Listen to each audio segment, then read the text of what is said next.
Hello and welcome to the We Need Water podcast. My name is Michael Brent and I'm the Water Resources Manager for Cascade Water Alliance in King County, Washington. Cascade is a municipal water supplier providing drinking water to more than 380,000 residents. I'm glad you're here. Our topic today is the Carlsbad, California Desalination Plant. And our guest is Jeremy Crutchfield. Mr. Crutchfield is the manager in the Water Resources Department of the San Diego County Water Authority. Jeremy is a licensed civil engineer with more than 25 years' experience planning, designing, and constructing water infrastructure projects. And he currently oversees the facility and supply planning functions at the Water Authority, as well as administration of the Carlsbad Desalination Plant Water Purchase Agreement. Welcome, Jeremy. Thank you, Michael. It's a pleasure to be here. Appreciate the opportunity. Well, let's jump right into this. Explain the process of desalination. How exactly do you make fresh water from seawater? Great question, Michael. It's generally we do it in three separate phases, and I'll talk specifically about the Carlsbad plant, which is a 50 million gallon per day plant.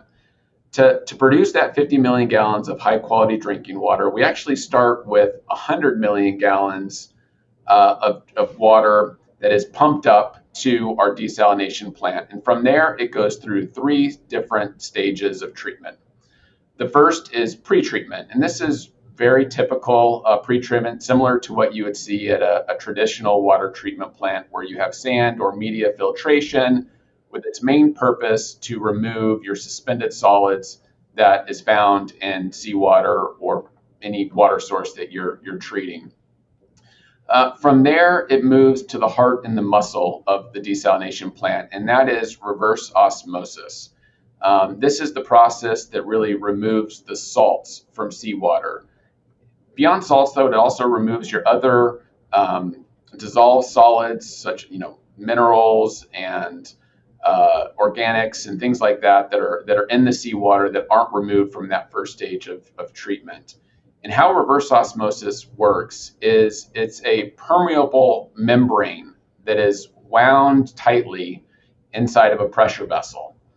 And you pump that water inside that vessel up to about 1,000 pounds per square inch. And that pressure pushes the water molecules through the membrane, but the salts and other impurities can't go through the membrane. So it's a physical separation process.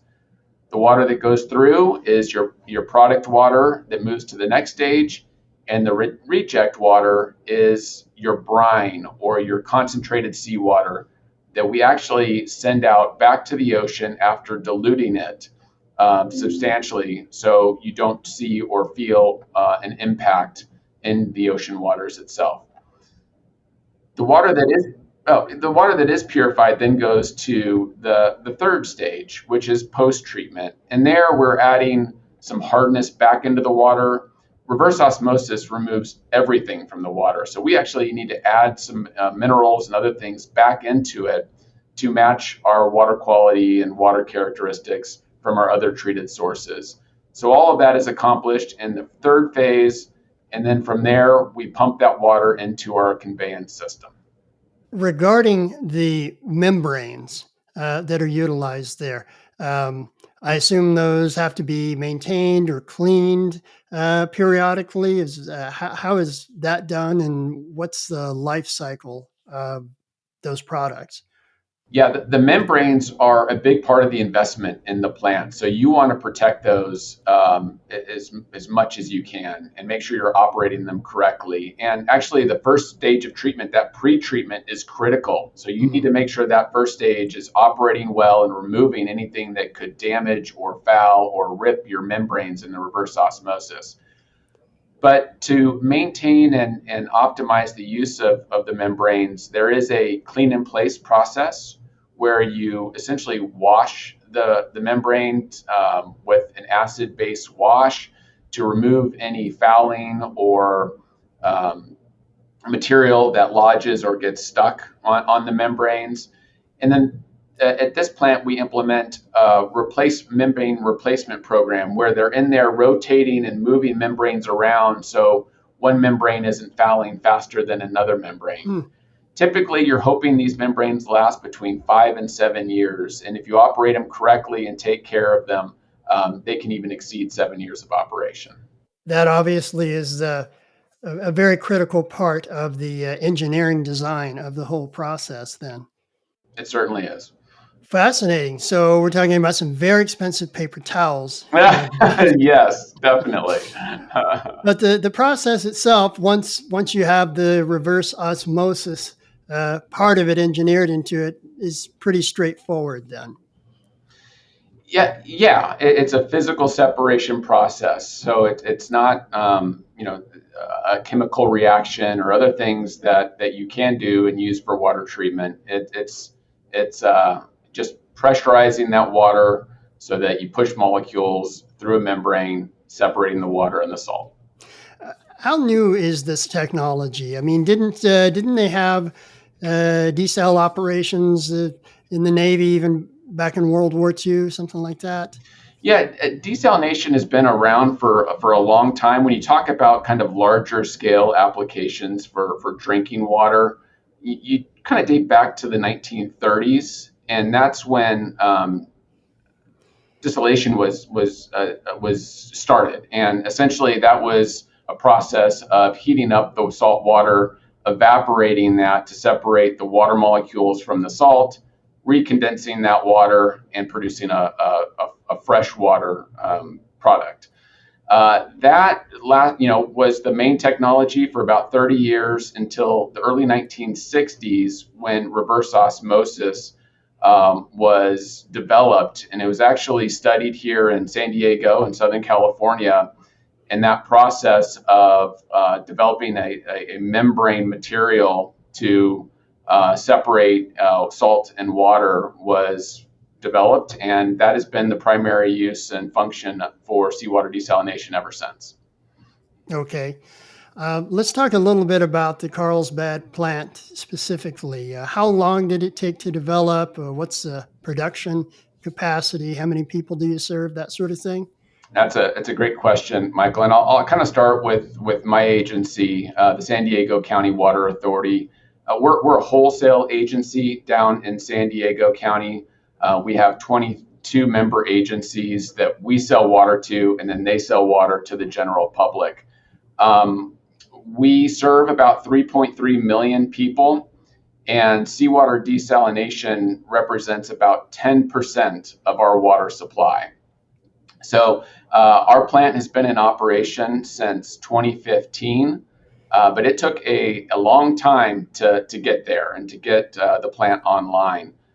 We actually first thought of seawater desalination down at this Carlsbad location in the late 1990s. So it took us over 15 years to design, go through a very thorough environmental review, and then to secure all of our permits and regulatory approvals, and then to finance, design, and construct the facility. So it's a long process from beginning and conception to producing desalinated water here in California. Well, what was the impetus for this in the first place? Why did San Diego choose to go this direction? Another great question. So I actually grew up in Arizona, so in the desert where water was always it doesn't rain, and you always thought all the water was out on the coast. And when I moved to San Diego, I was really surprised to hear that we actually get more rain in Tucson, Arizona on an annual basis than San Diego. So not only do we not have the rainfall, San Diego also does not have groundwater basins. So San Diego has to get its water from a long way away. In the 90s, we were importing 95% of our water from either the Colorado River or the state water project in northern central California. And as climate started to change and you started to see drought, that availability of that water became more scarce and less reliable. So our agency back in the 90s decided to pursue a strategic water diversification strategy where we looked for different ways to bring water or develop water here in San Diego. And we looked at all the tools in the toolbox. We looked at recycling, potable reuse, stormwater capture, and really landed on seawater desalination as the preferred technology for us in this region. Um, that I do want to make a point, though, that all came after conservation. We've been very big stewards in water conservation and water use. And so that is always something we've practiced here in San Diego, but that still didn't get us to where we needed to be in diversification and reliability. So we started exploring options for seawater desalination at that time, with a goal to pursue other new alternative water supplies as well.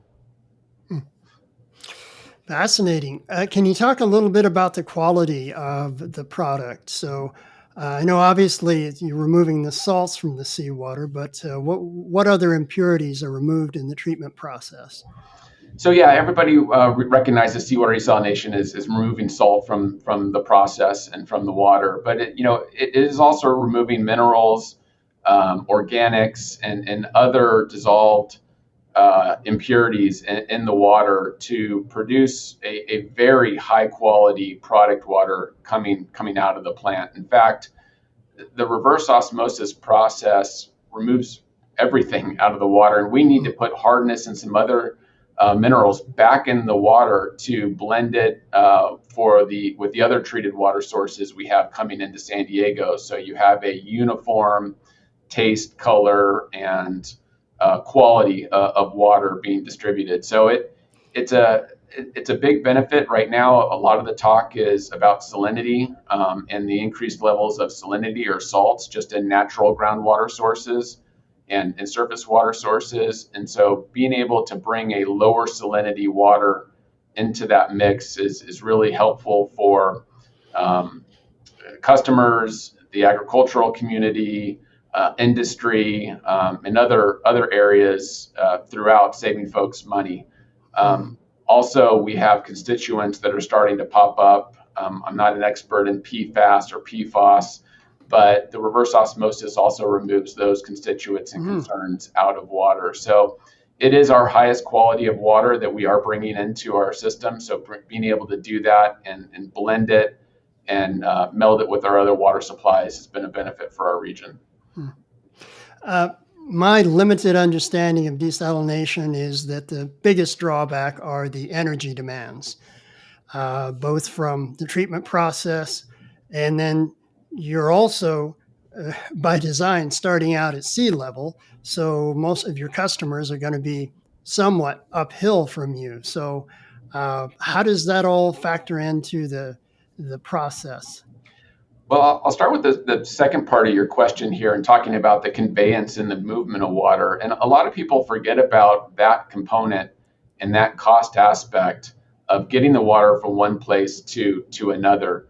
Seawater desalination, yes, it does take a lot of energy to push those water molecules through the membranes and separate the salts.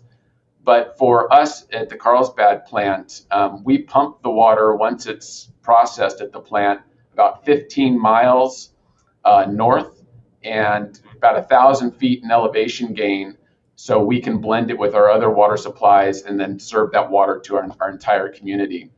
And that's about 25% to 30% of the power and electricity that we need that's needed at the plant. The conveyance. Yes, so the conveyance part of it.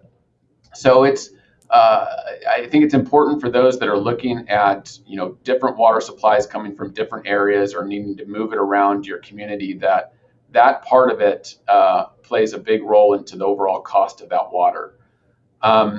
But going back to your first question in terms of energy consumption for desalination, it is a energy intensive process, and innovation has improved that since the 1930s. Distillation was extremely high energy consumption to evaporate the water and recondense it. Membranes reduce that electricity need quite a bit. At the desal plant in Carlsbad, we've implemented energy recovery units, which is, again, another innovation that has reduced the amount of electricity needed to produce desalinated water by almost 50%. And that's because we recapture the energy that we use to process the water and re-engage that with the feed water, so you don't have to create that new power or that new pressure for the feed water. So it's important that water and power have always had a relationship, and that we continue to develop that relationship and explore ways to bring cleaner power to desalination plants. And again, continuing with innovation to find ways that we can implement this process with a lower energy consumption. Going back to the conveyance part of it, are there practical limits to how far you can transmit the water from a desalination plant? Well, I'm a civil engineer by background, so I'd say there are no limits. Okay, But you can, the higher you have to pump it or the further sure. you have to pump it, the more costly it is, and the more infrastructure you have to maintain. So it really becomes, a decision point or a factor into whether the new water supply or that infrastructure is the direction you need to go for your locality or your region. Hmm. And can you talk a little about the cost of desalination compared to traditional water treatment? Yeah, certainly. Just right off the top, the seawater desalination is about twice as expensive as our imported water of traditional sources coming from Colorado River or the State Water Project. Now, it's still less than a penny per gallon that's produced at the desal plant. But I think it's important for people to understand that there is no more cheap water out Right. there. Groundwater is deplenishing or becoming contaminated. Climate change has put risks on our Colorado River and our traditional supplies. Snowpack and rainfall are less reliable and happening less frequently. So when you compare it to alternative supplies, stormwater capture or potable reuse, recycling, those costs are on par with seawater desalination. It's important that we just don't compare it to how things have done in the past, but where we Sure. need to go in the future for a reliable water supply. Those projects cost money, and seawater desalination is not the most expensive one out there. Interesting. When you're looking at where you want to build your desalination plant, obviously it has to be somewhere near the sea. But are there siting concerns that you have there? Anything comes into play with that? Yeah, I mean, building anything on the coast is challenging, especially if you're going to build an industrial facility. That the coastal land in California is pretty prime, so Sure. uh, there's strategies and specific locations that make a lot of sense for seawater desalination. You also have to look at the characteristics of the ocean, the water quality, the currents, the marine life, the environmental interface between seawater desalination and the environment. All those factors have to be taken into consideration. You just can't build a seawater desalination plant anywhere. There's Hmm. um, a lot of factors that go into where it makes sense to build seawater desalination. And a lot of people only think of seawater desalination when they think of desalination. And the reality is there are a lot of inland um, waters, groundwater that is brackish, has a salt content, but you can apply these same treatment processes and recover and use those sources too. So inland brackish water desalination is another viable place that kind of broadens those who can look into desalination as a viable water supply. Well, do you think that might be sort of the next frontier for this kind of treatment? Because I know there are lots of places throughout the country where there's plenty of groundwater. It's just not very usable. Yeah, certainly. You're starting to see that side of desalination grow quite a bit here in California. In San Diego, as I mentioned before, we don't have a lot of groundwater. So while we do have one brackish water desal plant, there aren't a lot of options or availability for that here in San Diego County. But when you get up into um, north of us and inland, you're starting to see a lot of development of these brackish water plants. Interesting. Okay, so you go through this process. You're removing these minerals and salts, impurities. What kind of a volume do you have after that treatment? Let's say you process 50 million gallons of potable water. What sort of a volume of that waste would you have, and what do you do with it? Yeah, so great question, and I'll just kind of walk through at the Carlsbad plant. To produce 50 million gallons of high quality drinking water a day, we actually bring 100 million gallons of seawater up to the plant. So again, half of that water is turned into drinking water, and then half of that water becomes what we call concentrated seawater or brine. And that at our facility, we send that back out to the ocean. But before we do that, we dilute it with seawater. So we dilute it at about a 5-to-1, and per our monitoring and regulatory conditions, where we discharge it into the ocean, once you get 500, 600 feet away from that discharge point, the seawater content or the salt content has to be non-detect. No influence, no change in the level of salts in the ocean. And we have a study that's going to be published here shortly that talks about the monitoring and the impacts and engagement or interface with the marine environment on our discharge and intakes of the desal plant. And I'm really happy to report that it's operating the way it's supposed to, and there is no impact or impact to the marine life or vegetation or the ocean waters from this desalination discharge. That is really interesting that you could get down to non-detect with that. And I assume all of that is part of the permitting process and the conditions of the permit under which you operate. Yes, it's a very extensive process. In the state of California, we have had some new regulations come out on how seawater desalination plants can be implemented and designed, and the ways that we handle our intake and our discharges are the focus of those new regulations. Do you need a water right for a desalination plant? No, not necessarily a water right.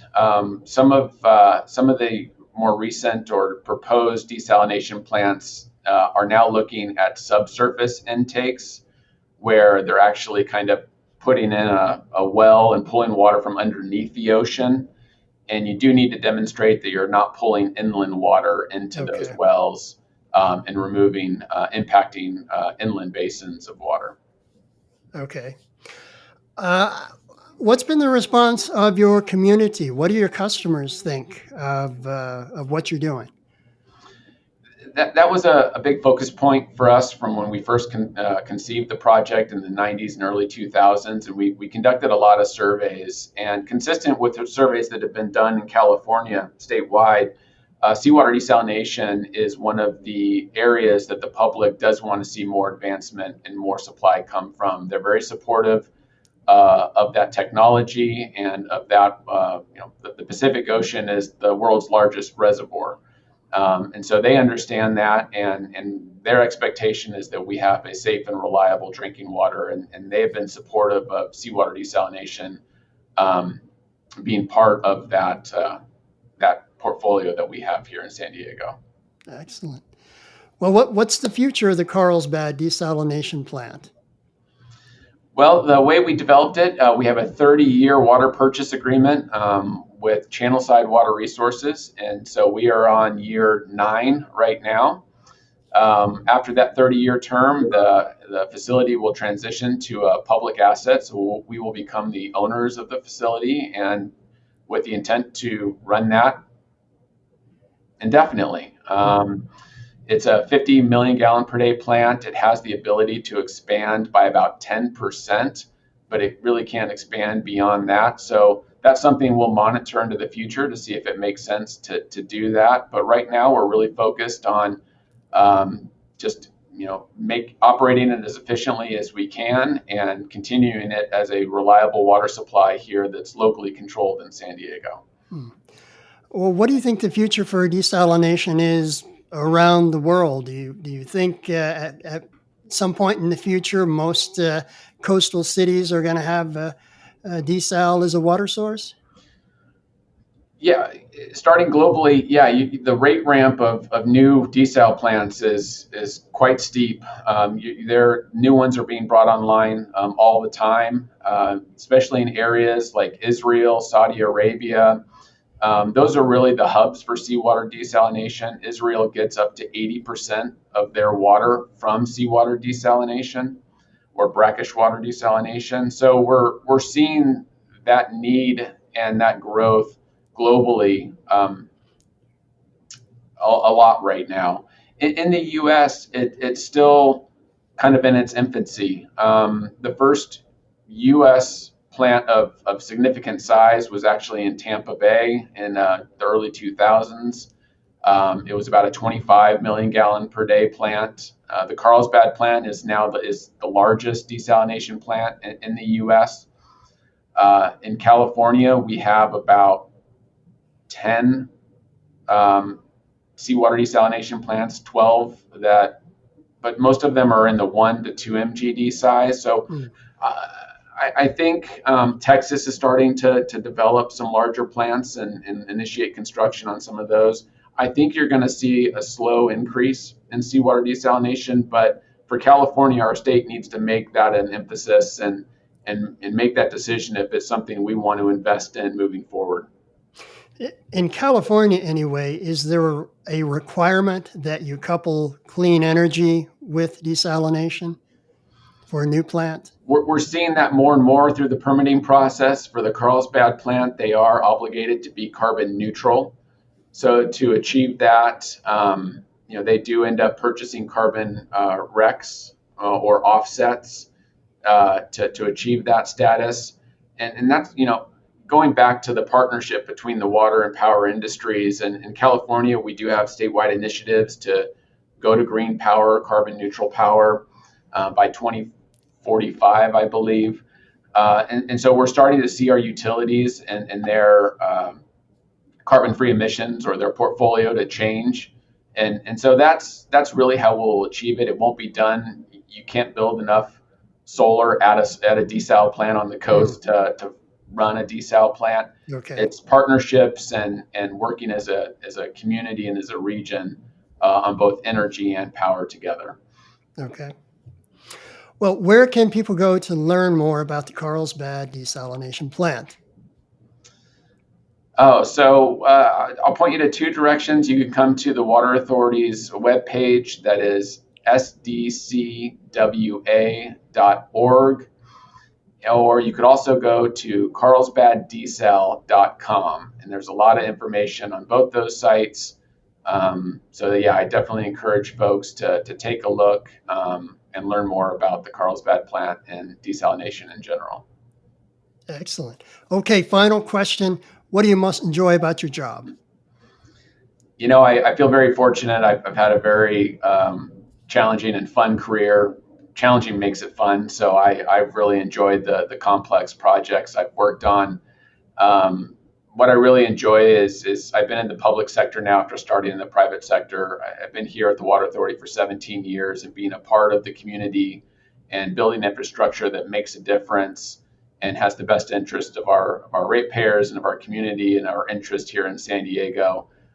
Just being a part of that and being able to point to some of the infrastructure and projects that I've worked on, it's really rewarding and something I'm very passionate about.